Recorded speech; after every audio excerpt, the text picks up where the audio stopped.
Hello, my friends. My name is Katie Taylor, and I'm so happy that you're here today listening to Child Life on Call. The purpose of this podcast and why I'm so glad that you're joining today is that you are here because you either have, or you know, or you support children and families who have been through medical experiences. No two families' experiences are the same, but so many of the common emotions and feelings that they have are. And this is a place to come and listen to other parents, but also to meet experts and experts who support these families. You know how all hospitals are not the same and all doctors' clinics, and some have some services and some have some support? Well, the patient advocacy community is also the same way. So there are some organizations that do a ton of research. There are some organizations that are support-based. And then there's Hope for HIE. Hope for HIE is led by an amazing executive director named Betsy Pylon, who is also a mom to a son who was born with HIE. And what she has done is she has said yes and gotten curious about the best ways to support families in her own community that she's a part of. And because of that, they have access to incredible social workers and child life specialists for free through their community organization. Today, I get to introduce you to two of the amazing support people that are behind the scenes at Hope for HIE. We have a social worker named Haley and a child life specialist named Annie. And as a child life specialist myself, and I talk about this a little bit in the episode, I have had some great experiences in collaborating with social workers, and it truly feels like it is the team approach to supporting the families. And then I've had some other interactions that haven't been as great. And so those can be really difficult to navigate. So I wanted to talk with Haley and Annie today and talk about their approach and how they get consults for family, how they support families together, and what it looks like to really share support for one family. And I think they give us so much insight and ideas about how to work together. And if you are a parent who is listening, it's going to give you some great insight into the different roles and some of the approaches of what child life can do and what social work can do to help support you. And so I'm just thrilled to have Annie and Haley from Hope for HIE and cannot wait to share our conversation with you. Hello, my friends. Welcome to Child Life on Call. This podcast is a safe place for parents to share their stories about what it's like to have a child that has a medical experience, diagnosis, disease, and or everything in between. We know there's power in sharing stories, and that power multiplies when you can listen to other parents who have walked a similar path to yours. Giving and getting advice is great, but hearing how another parent navigates the complexities and nuances of healthcare is even better. As a child life specialist, my role is to support, validate, and provide emotionally safe spaces for kids and their families, and I am so honored to be on this journey with you. In addition to parent stories, we sprinkle in some expert episodes every now and again that have content for both parents and professionals in the field of healthcare, all with the mission to empower parents to be confident advocates and partners with the care team during healthcare experiences. We're so glad you're here. Well, I'm so excited to have both Annie and Haley here today because we don't often have two experts for the price of one. So you guys are getting a lot of bang for your buck. For those of you who don't know, Annie is actually, I'll let her introduce herself, but she is a good friend of mine. We work together at Child Life on Call. She's a child life specialist. And then we also have Haley, who is her wonderful partner in crime at Hope for HIE, a social worker. And as a child life specialist who has worked with so many social workers throughout the years, nothing is better than when the team comes together to support a family because you all bring your strengths to the game, and it's just families can be totally covered in support. And I've heard Annie say so many times what having Haley means to her. And it can't always be the easiest thing to navigate these professional relationships where sometimes there's some overlap. But I think that you guys have such a beautiful relationship, at least from what I've heard on the outside. And I can't wait to listen more to you today. So Annie, do you want to introduce yourself to everybody who's listening? Yes, of course. Thank you. Thank you so much for having us today, for having me. I'm excited to be here. My name is Annie Gunning. I'm a child life specialist, and I'm also a grief counselor, and I do virtual support for Hope for HIE. I also work with a few other community organizations and have a private practice, but for our context today, it's definitely all about the virtual support I provide for Hope for HIE. And I live in Charlotte, North Carolina, and I'm married and a parent of teenagers, which is a little frightening. And I've been a child life specialist for about 24 years. So this is actually the past year, I think. No, it hasn't even been a year that I've not been in a hospital. So for 20 many years I was in a hospital. So just now it's been about 6 months that I haven't been in a hospital for the first time. So it's a little scary, but I've been loving it. It's been great. Well, I'm so thrilled to watch you thrive and just learn so much from you. And people think I do a lot of things, but Annie, you also do a lot of other things too. You are constantly having so many buckets that you fill up for other people, training a therapy dog, all of the things that you do. That's my goal with my golden retriever. He's a year and a half and a little crazy pants still. So that is definitely my goal. So because I do a lot of grief work as well. And I really want to be able to take him with me because I've seen that impact it can have on kids. Yes. All right. And Haley, so happy to have you here. Thank you. I'm so happy to be here, and I'm so excited to get to talk about Annie and I and how we work together, because it's been like such a joy and I've enjoyed it so much, and I just can't wait to see, what we're going to keep doing. So my name's Haley and I am a social worker. I've been a social worker for it'll be 16 years soon. And I have done all inpatient hospital social work until I started with Hope for HIE last year in 2023. So I'm really enjoying kind of the combination of the two. I work at Children's Healthcare of Atlanta in Georgia. And so that's where I practice. I've been there almost later this year will be 5 years. And I've really enjoyed that. And then I did adults before that, did some time with NICU, birthing, ICU, really everything you can think of. And then I added Hope for HIE last year. So it has been really enjoyable to sort of be able to work with families in that longitudinal space and be able to kind of see families grow and change and, cater different resources to them as time goes on. And then personally, I'm also a parent to 2 children, and one of my children has anaphylactic food allergies. So I have navigated that. And then my other child has multiple disabilities. One of his main disabilities is autism. So I definitely can relate on the parent side of like hospital visits, and child life has, in the personal side of it, been instrumental for helping my son be able to tolerate hospital stays and procedures. So from the beginning of my parenting journey, I have just had such a heart for child life and everything that they do. So I'm really loving being able to professionally enjoy those services for the families I work with, and then continue to utilize those in my personal life too. Yeah, absolutely. Well, thank you for sharing that part. And I think that brings such a unique perspective of being able to blend the two worlds together. And I know as a parent, and you can probably relate or maybe not relate, but it's just so different when it's your own kid and you don't really go into social work mode, you go into mom mode. And so like having those support people around you is so necessary. We've mentioned Hope for HIE a few times, and maybe Haley, you can kind of tell us what Hope for HIE is. And their executive director, who is Betsy Pylon, is a real pioneer, I would say, in patient advocacy organizations and all that she's able to accomplish. And one is this wraparound service of support for her members. Usually it's just in the hospital that you get child life or social work. And now she's making it available to all. So would you kind of explain what Hope is?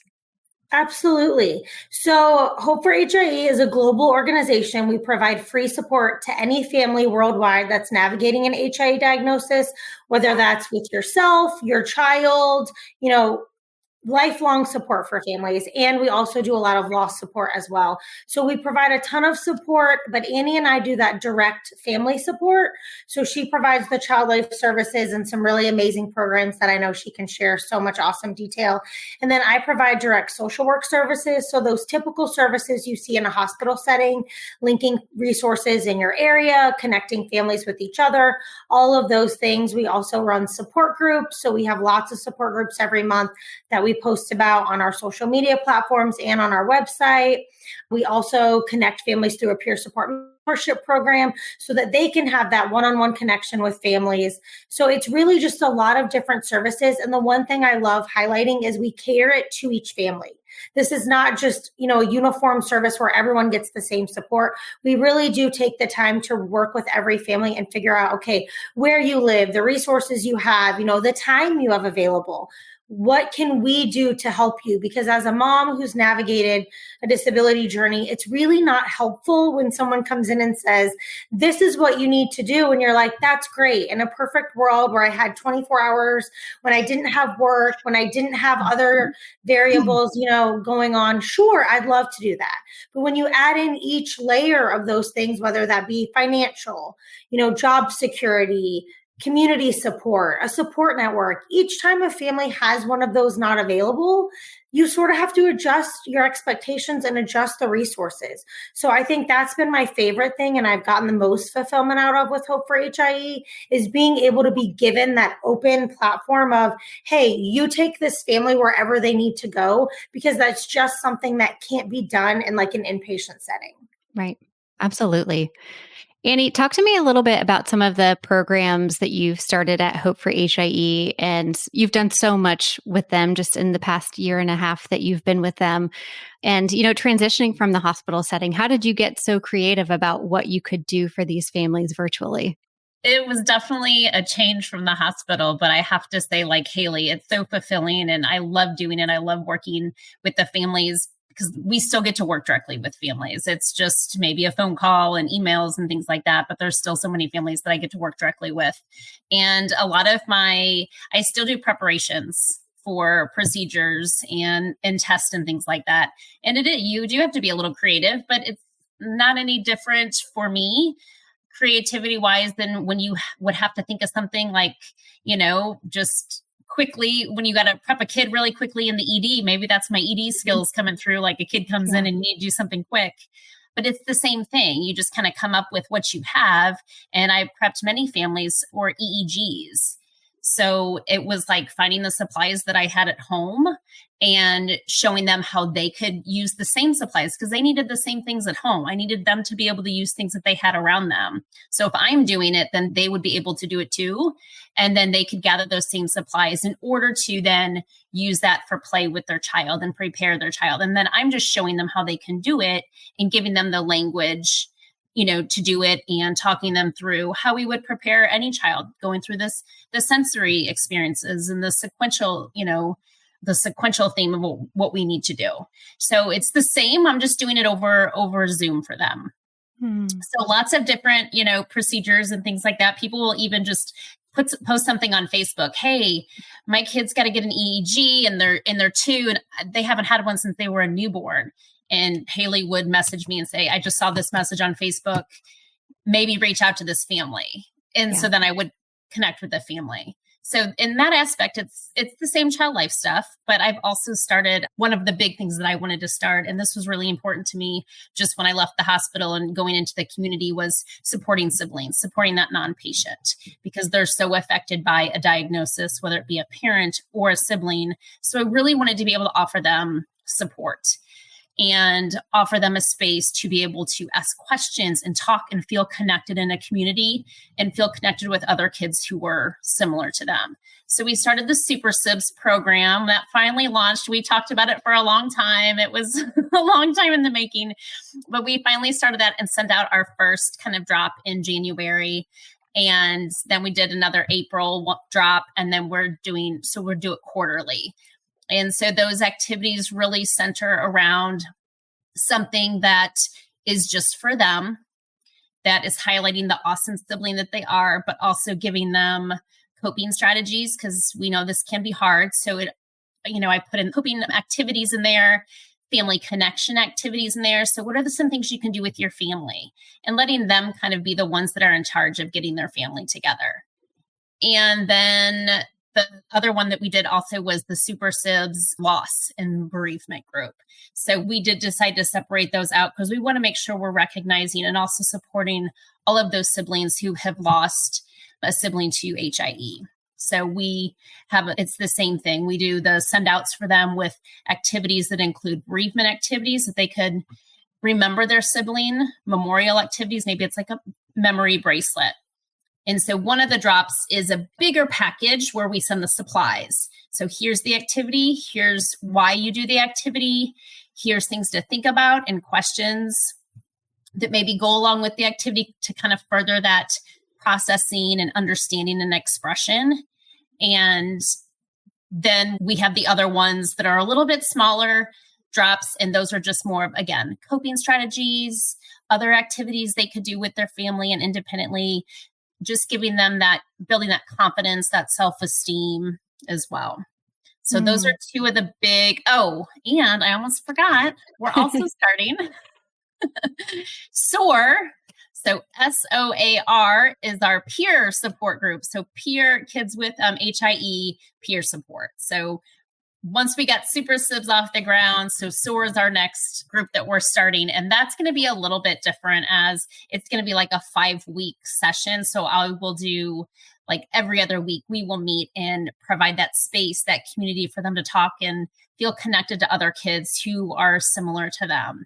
So that's going to be fun to get started. We're shooting for August, so we'll see if that gets started then. But those are some of the things I've been working on. I love it. And, I think for those who are listening and saying like, oh, this is something I'm interested in, or how can I get the support? This is a growth. And where she's now 1.5 years in, started at 4 hours a week for Hope for HIE and has extended to even more. So kind of the sky's the limit. If you're willing to get curious and say, yes, let's try this, you never know what it could turn into. One of the parts, Andy, that you brought up that I thought was really interesting about kind of a global community like HIE is that the bereavement and loss, and I think a lot of caregivers feel this when they're in online communities, is that you share your joys with those who share a diagnosis that you have, and then you also share the really hard parts. And when there is one death in a community, every parent feels it and is scared of it and worries about it. And so seeing that it's a reality for someone that you care about is really difficult. Haley, how do you support those families and help support the Hope for HIE community when there's a loss or bereavement? I think that's really great to highlight because it's exactly correct. I think it's being very sensitive. I think it's understanding your limitation as a clinician. Families don't want us to tell them what their grief should look like. Families don't want us to present what should happen next. Families want an open space to talk to each other, and they want space to kind of figure out what works best for them. So I think it's just being very sensitive to say, we are here and let us know what is supportive. And then it's talking to other families that have navigated loss outside of that initial crisis. So, right. Talking to a family who's 2 years or 5 years post-loss and finding, hey, what was helpful for you so that going forward, when I work with families, what are the things that are helpful to say? What are the things that are helpful to provide? And so I try really hard to do that. I think it's being available. I think, when we have a loss in the Hope for HIE community, knowing that we are going to have a lot of families who need support, knowing that our mentorship, all of our mentors, it's very sensitive. So just being available and making them aware that they do have these resources. I think it's being active in our online community and continuing. We host a monthly support group specifically for families in our lost community so that they can connect. And that's the only families that are in that support group. So they don't have to have that, should I go to this support group? Am I going to be the only one that's, lost their child? There's a space that's safe for all of them to be together.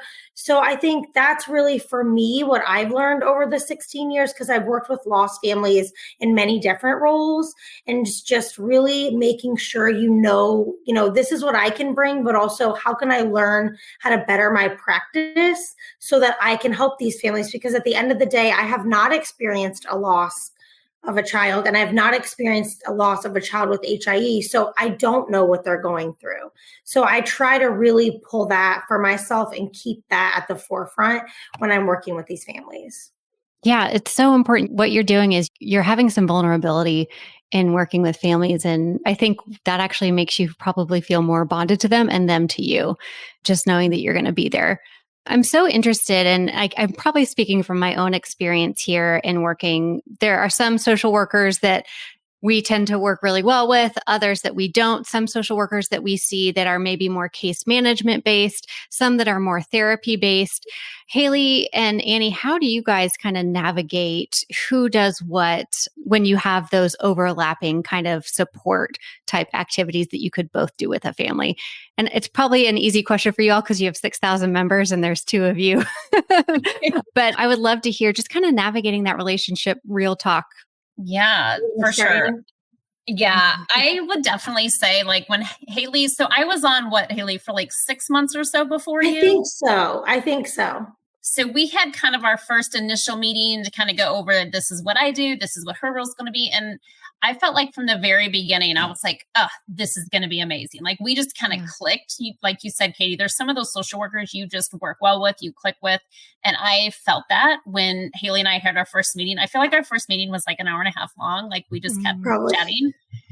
But it seems like it flows really well for us. Like we have this system that we use when we get a referral. So the family will go in through our website and then it comes in through this other system that we use.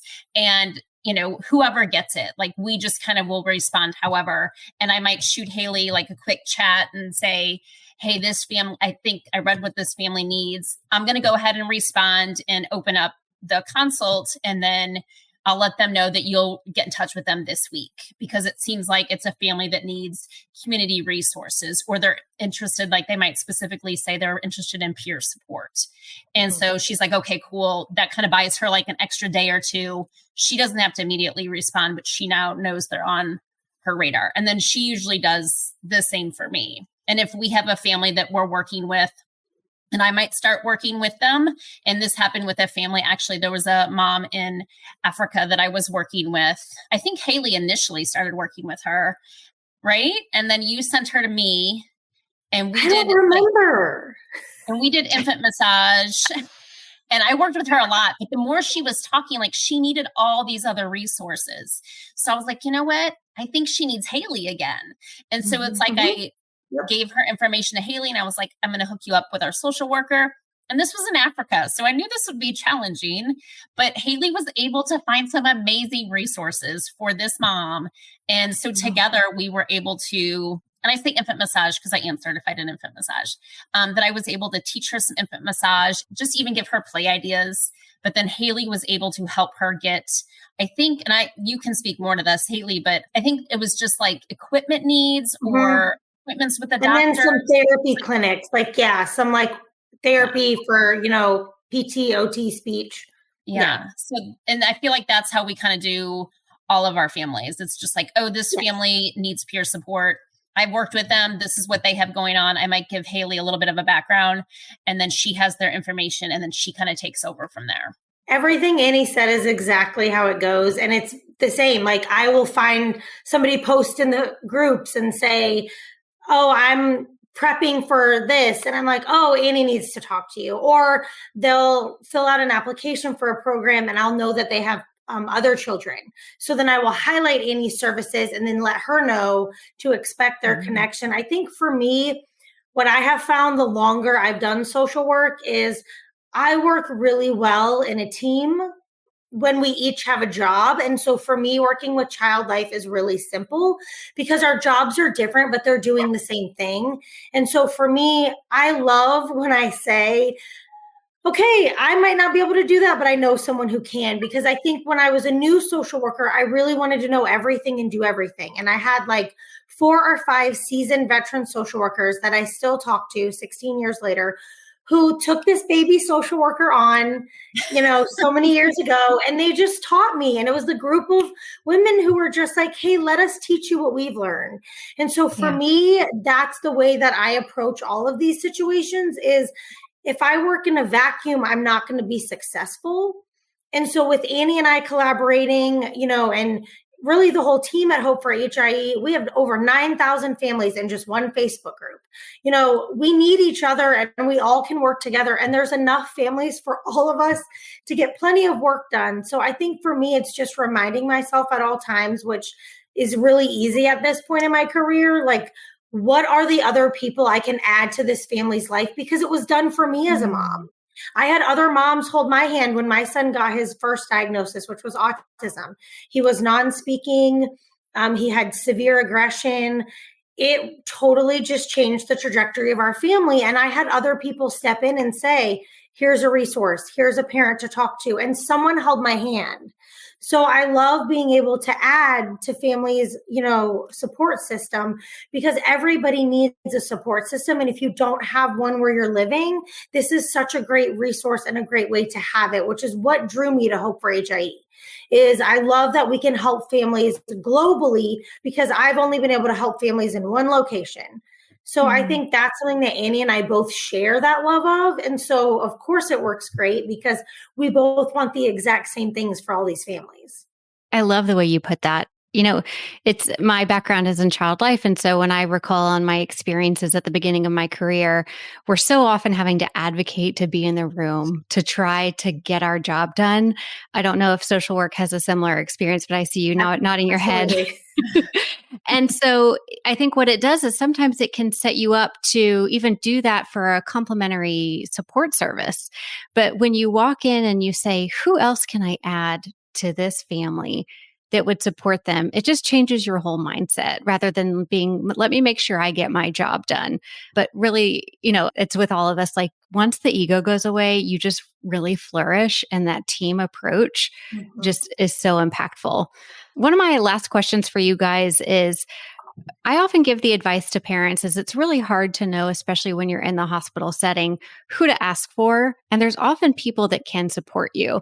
So I often just, tell families to say, ask for who is the support person here. And maybe they'll pull child life, social work, chaplain. But what are some other questions that families can ask as they navigate healthcare to get or meet people like you?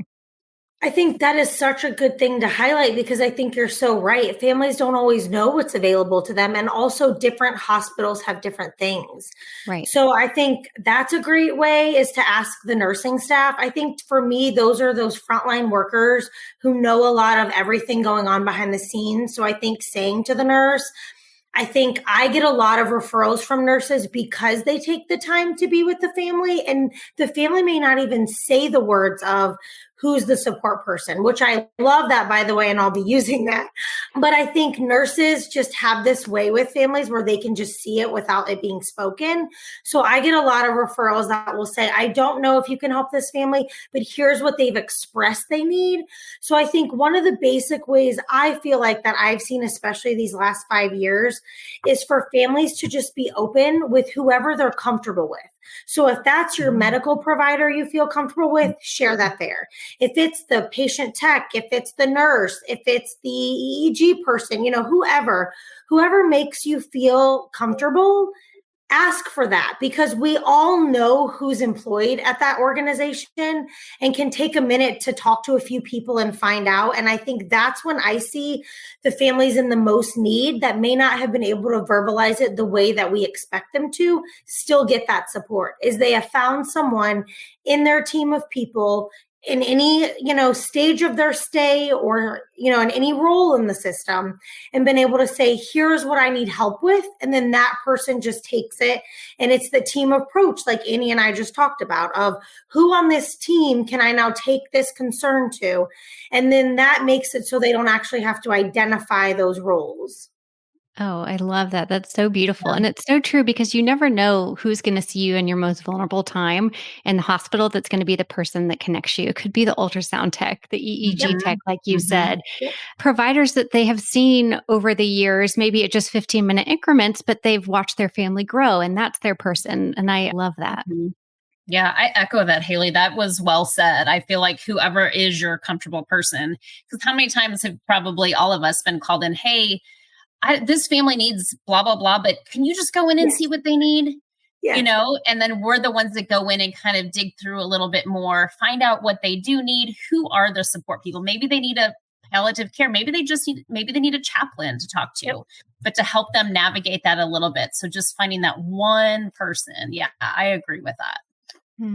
That's amazing. Well, thank you both so much for spending your time with me this morning. And I feel like I can't wait to see Betsy's approach with Hope for HIE reach other patient advocacy organizations. I think it's just a matter of time because this model is working. I get to hear it from Annie so often. And now, Haley, I'm grateful to you to sharing your love of Hope for HIE and supporting families and all that you do for so many families and for other disciplines. I'm really, really grateful. So thank you. Absolutely. Thank you for having us. I know I speak for Annie too. Like, this is just such a great opportunity to just take something that is both near and dear to our hearts and just share it with so many more families and so many more people. If you're listening to this and you want to hear more about Hope for HIE, Annie and I can both be reached. Our emails and contacts are on the website. But if you just type in HIE.support, that will directly take you to our website and you can see all of the resources that we have. Yes. That's perfect. Thank you so much for saying that. I'm sorry I forgot to ask that question. No, it's okay.